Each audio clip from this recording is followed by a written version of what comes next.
Olá, olá, bom dia, boa tarde, boa noite. Meu nome é Gadiel e estamos continuando com o propósito de ler capítulo por capítulo da Bíblia e estudando de forma resumida e expositiva, certo? A gente tinha parado no capítulo 1 de Tito, da carta pastoral do apóstolo Paulo a Tito, e tinha passado para Tito organizar a igreja e falado principalmente sobre como deve ser os critérios de seleção de alguém que deseja o ofício de cargo de autoridade na igreja, né? No capítulo 2 ele vai fazer outra estratificação social comportamental, certo? O que é isso? Como a igreja, sendo um corpo tem várias partes e várias funções e vários comportamentos, certo? O olho tem um comportamento diferente da boca, só para ter um exemplo bem simples, né? Certo? E assim como um corpo, cada membro, cada tipo de tecido, digamos assim, ou tipo de pessoa, né? Tem sua função e seu papel no corpo de Cristo, certo? Então ele vai falar nessa sessão, o apóstolo Paulo vai deixar instruções de orientações de como cada tipo de pessoa que conforma a comunidade do corpo de Cristo deve se comportar e qual é o seu papel. Esse capítulo 2 ele tem 15 versículos. E dos versículos 1 ao 10 ele vai falar sobre as seguintes estratificações sociais, sobre os idosos do sexo masculino, os senhores, os anciãos, qual deve ser o papel deles e como deve ser o comportamento deles. Do verso 2. Do versos 3 ao 5, vai falar sobre qual é o papel das anciãs, das mulheres mais velhas, né?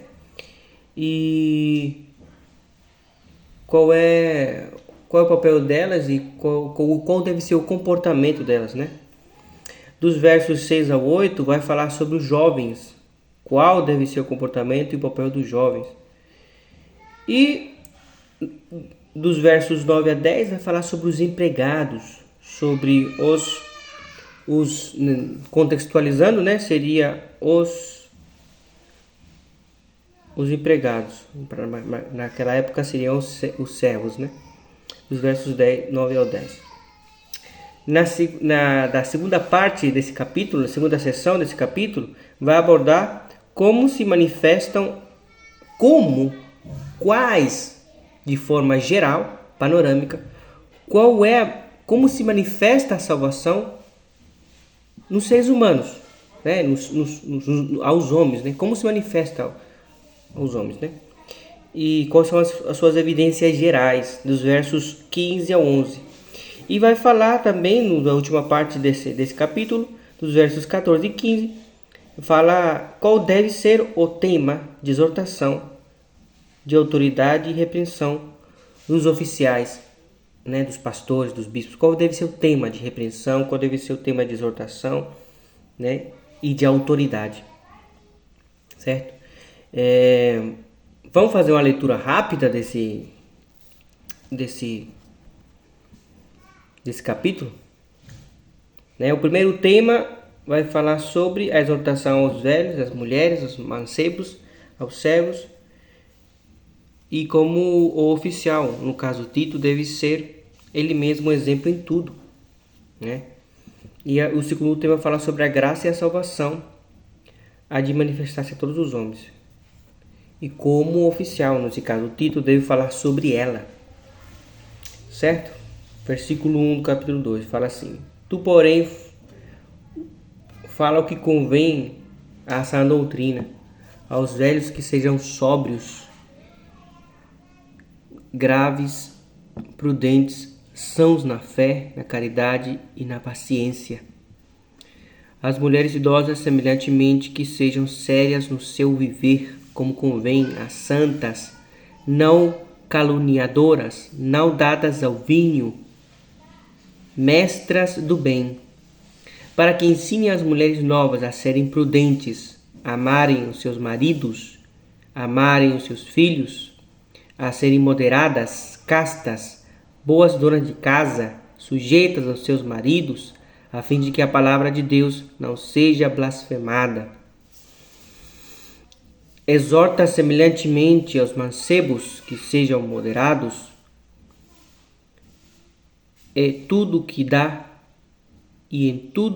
por exemplo, de boas obras, e na doutrina mostra incorrupção, gravidade e sinceridade. Que tenha uma linguagem sã, irrepreensível, para o qual o adversário se envergonhe e não tendo nenhum mal que dizer de nós.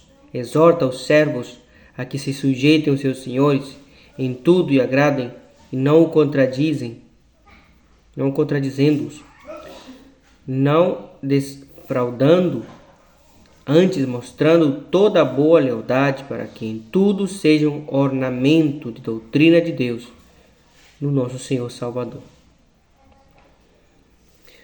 Porque a graça de Deus se ha manifestado, trazendo salvação a todos os homens.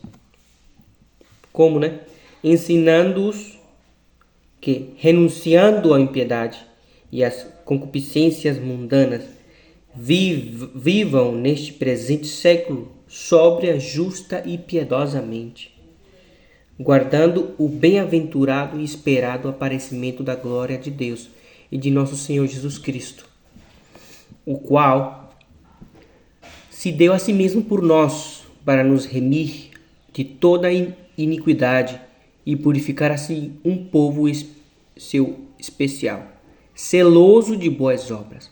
Fala disso e exorta e repreende com toda autoridade, e ninguém te despreze. Certo?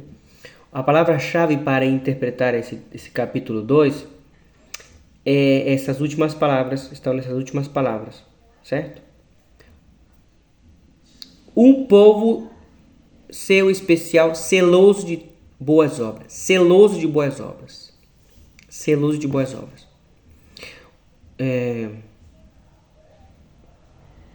É interessante ver como as instruções que Paulo deu a Tito, em todas as instruções, essa celoso de boas obras permeia todas as instruções, tanto dos mais velhos até os mais jovens e até os empregados.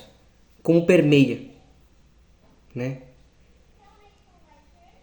As atitudes gerais de um cristão devem ser voltadas às boas obras, certo?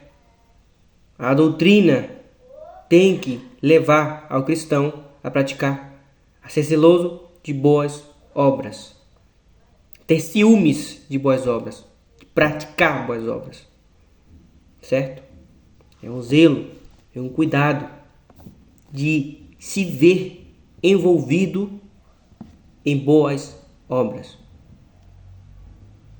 visto que o cristianismo não é um exercício filosófico de ficar calculando, pensando mentalmente, não. Ele tem que ter uma influência direta no nosso cotidiano, certo? Então, ele fala aos velhos, graves, prudentes, sãos na fé, caridade e na paciência, certo? Como deve ser a postura? Grave, ou seja, seriedade, ter posturas de acordo com a idade, certo? Um velho de 45 anos, de 56, 60, 65 anos atuando como jovem adolescente de 13, 12 anos. Não cabe. Não faz harmonia, não faz jus com a aparência dessa pessoa. Então, tem que ser grave, sóbrio, prudente, são na fé. Ele tem que saber qual é a sua fé e tem que todo dia estar ligado, entendendo se a sua fé, se a sua cosmovisão, se o seu comportamento está e se sua própria interpretação da fé está de acordo com as escrituras sagradas. São na fé, na caridade. Veja como as boas obras se manifestam na caridade e na paciência, né? Tendo paciência dos mais novos, paciência dos mais fracos, né? Paciência. As mulheres idosas. É interessante que ele linka as mulheres, que as mulheres mais novas manifestam caráter das mais velhas, certo? Assim na terra como é no céu. Assim na terra como é no céu. Então, os filhos manifestam os caráteres dos pais. As mulheres manifestam o caráter dos pais e do marido. Os servos já é outra história. Mas assim, as mulheres, os jovens manifestam o caráter dos mais velhos. Tanto das coisas boas como nas falhas do caráter. Então, ele atinge primeiro os mais velhos, os que estão em cima, os que têm responsabilidade ética e moral em primazia. Certo? Ele vai falar para as mulheres idosas: sejam sérias no vosso viver, da mesma forma. Aceitem sua idade, aceitem seu estágio fisiológico, certo? Aceitem a sua idade, o seu estágio de vida. Deixem de atuar com mulheres que têm 13, 14 anos, com paixões e ilusões de meninas de 13, 14 anos, que vivem num dorama, numa ilusão carnal. Aceitem seu estágio. Aceitem seu estágio. Sejam sérias. Comportem-se de acordo com a altura da sua idade. De acordo com a sua idade. Deixe de fantasiar. Sério? Certo? Aqui, ó. Mulheres idosas. Sejam sérias no seu viver. Como convém a santas. Não caluniadoras. Não das... Parece que existem mulheres, e também homens também, que vivem uma novela. Parece que o mundo gira ao redor deles e tem uma câmera escondida olhando para eles. Isso não existe. Não existe. Você não é o centro do universo.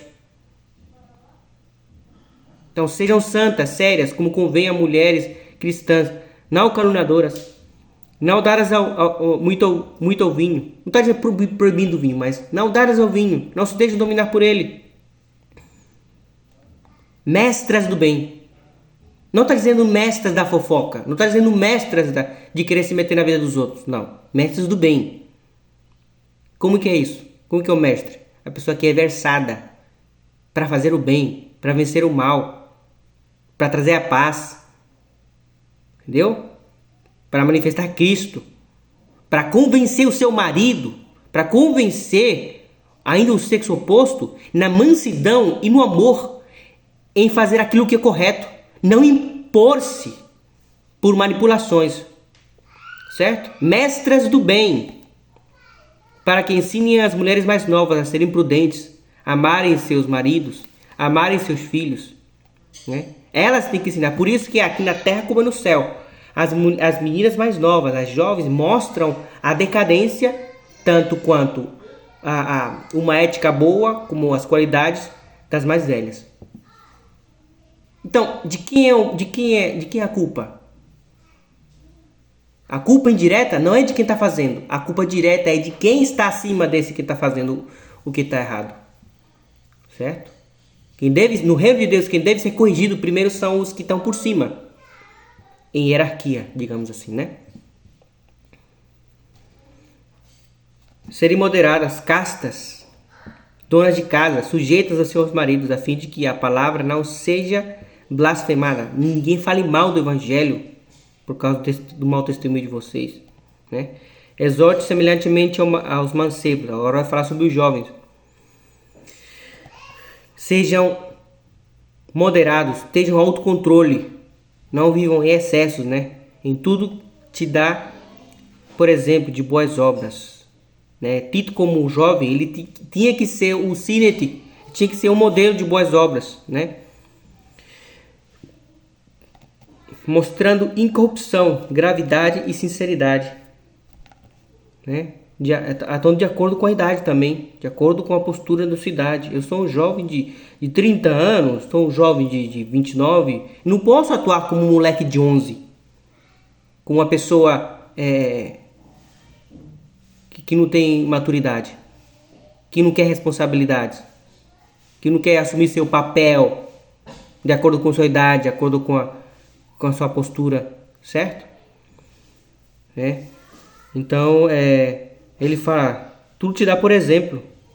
A linguagem, a sua forma de conversar tem que ser irrepreensível, para que o adversário não se envergonhe, não tendo nenhum mal, não tendo nenhum mal a que dizer contra nós. Exorta. Agora fala sobre os servos, né? Sobre os empregados. Você que é empregado, nós que somos empregados, que somos contratados, nos fizemos um contrato. E a nossa parte tem que ser cumprida, certo? Nós devemos nos sujeitar, nós devemos ter claro o contrato, o nosso papel. E fazer como se fosse para Cristo. Paulo ensinava isso, fazer todas as coisas como se fosse para Deus.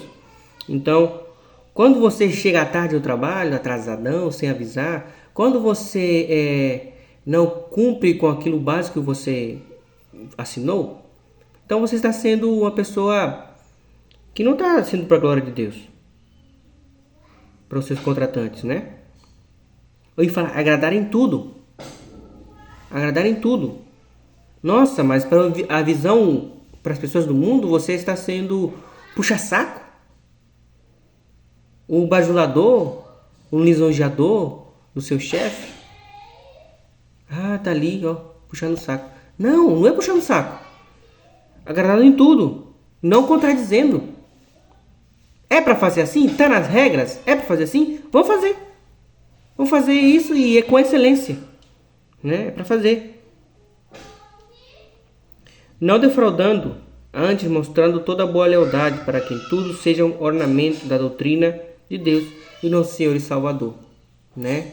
Tendo ética profissional nas reuniões, tendo ética profissional naquilo que é certo naquilo que se planeja dentro dos conformes, não saindo espalhando as coisas ali do que internamente foi combinado, que foi sigiloso, né, de uma estratégia. Aí você vai, fala para a competição, mostra tudo para a competição e a competição tem vantagem sobre essa empresa onde você trabalha. Tudo por ganhar algum dinheiro em cima. Isso é contra a palavra de Deus, né? E vai contra a doutrina. Defraudando, né? Aí vai para os versículos 11 ao 15. Vai falar como se manifesta nos seres humanos a salvação. Muitas igrejas estão cheias. Muitas igrejas já armaram confissões de fé, cartas magnas de como deve ser o comportamento eclesiástico interno, né? Só que muitas delas ficam com vácuos doutrinários que não se encaixam corretamente com a plenitude da palavra de Deus, certo? Muitos sacramentos e muitas culturas eclesiásticas fazem com que as boas obras que permeiam estas instruções do capítulo 2 nas igrejas sejam terceirizadas pelos oficiais. Terceirizadas. Sendo que não somente os oficiais, mas também o próprio corpo de Cristo, do menor até o maior, somos incumbidos de praticar boas obras. Entendeu? Você não pode terceirizar com as contribuições as suas boas obras. Você não pode. Você tem que contribuir e também com a sua própria atitude se informar de como fazer boas obras. A sua comunidade, primeiramente aos seus irmãos do sangue de Cristo e a sua comunidade vizinha, aos seus vizinhos, digamos assim, né? Terceiros, que são necessitados. Então, não podemos terceirizar com a desculpa do dízimo, com a desculpa das contribuições, com a desculpa de que me congrego todo domingo, com a desculpa de que eu vou à escola dominical e viver minha vida normal, egoísta, de forma egoísta. Aqui está dizendo que nós devemos ser celosos de boas obras. Devemos ser versados em boas obras, mestres de boas obras, mestres do bem. Nós devemos ter uma agilidade, uma capacidade de captar a caridade dos nossos irmãos em Cristo, missionários, pregadores que estão passando por um momento difícil, né? cristãos ou quem sabe alguma pessoa terceira do mundo que não seja necessariamente cristão, que estão precisando de uma ajuda, de uma boa obra, né? De uma boa obra. Então, como se manifesta a salvação? Certo? Simples e geral, de forma direta, né? A salvação, o evangelho, a fé, a doutrina ensina que a pessoa, uma das características é renúncia da concupiscência e da impiedade mundana. Ah, fica até aí? Não fica até aí. Muitos vivem o evangelho pela metade. O evangelho, uma salvação pela metade, que não é salvação em si. Ah, eu deixei de fumar, deixei de beber, deixei de roubar, deixei de fazer um monte de coisa errada. Mas está fazendo bem? Está fazendo bem? Não, né? Só se limitou a deixar de fazer o mal. Mas está fazendo bem? Olha a instrução que diz aqui, ó. Renunciando à impiedade e à concupiscência do mundo. E que vivamos neste presente século de forma sóbria, justa e piamente. Como se manifesta isso? Aguardando a bem-aventurança do aparecimento da glória de Deus, do nosso Senhor Jesus Cristo, o qual se deu a si mesmo lá, tá? Tendo essa consciência, né, da obra de Cristo em nossas vidas, né? E o fim dessa obra, que é purificar para si um povo especial, zeloso de boas obras. Gente do céu, não basta deixar de fazer o mal, temos que fazer o bem. Temos que fazer o bem. E vice-versa, não apenas fazer o bem, a caridade, as boas obras, mas também deixar de fazer o mal. De que adianta eu bater na minha mulher, xingar, brigar, fazer mau testemunho dentro da minha casa, dos meus filhos, e depois querer sair por aí, querer repartir marmita, repartir sopa, ajudar os mendigos, ajudar os bêbados, sendo que dentro da minha casa está um desordem, hein? Que moral vou ter para fazer o bem, para ensinar para fazer o bem, de ser exemplo de quê? Se as pessoas dentro da minha casa estão passando fome, eticamente, moralmente, pela falta do meu exemplo dentro de casa, e vice-versa também. Vice-versa também. De que adianta eu deixar de fazer o mal quando eu não faço bem? Não adianta deixar de fazer o mal. Tem que deixar o mal e fazer o bem. Deixar a concupiscência e deixar a impiedade desse mundo e viver justa, sóbria e piedosamente, sendo zeloso de boas obras. Não podemos terceirizar nossa responsabilidade como cristãos, como corpo de Cristo. O corpo de Cristo não é um clube, não é um CNPJ que a gente vai dar um dinheiro lá e eles fazem por nós. Não, não é assim. Não é assim. Não é um contrato de um clube religioso. Não é. Nós somos corpo, um corpo vivo de Cristo. O corpo intercambia substâncias, vitaminas. Um deixa de fazer para o outro fazer mais, para o bem do geral do corpo de Cristo. É assim. Não é, ah, eu vou para a igreja, eu vou para a missa, sei lá o que você for fazer, eu dou o dinheiro lá e pronto, já estou resolvido com Deus já. Não é assim. Você é um sacerdote, você é a igreja, você é o corpo de Cristo. Você tem que ser mestrado, você tem que ser versado em fazer o bem, zeloso de boas obras. É isso que está dizendo aqui. Então, Deus, em nome de Jesus, nos ajude a largar a hipocrisia evangélica, cristã, religiosa, sei lá como você queira chamar.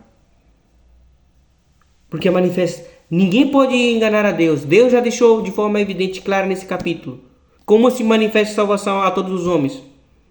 Deixando de fazer o mal e fazendo o bem, sendo zeloso de boas obras, de acordo com a fé em Cristo, né? Com a fé cristã. É isso, gente. Deus nos ajude em nome de Jesus a fazer o que é correto. Amém.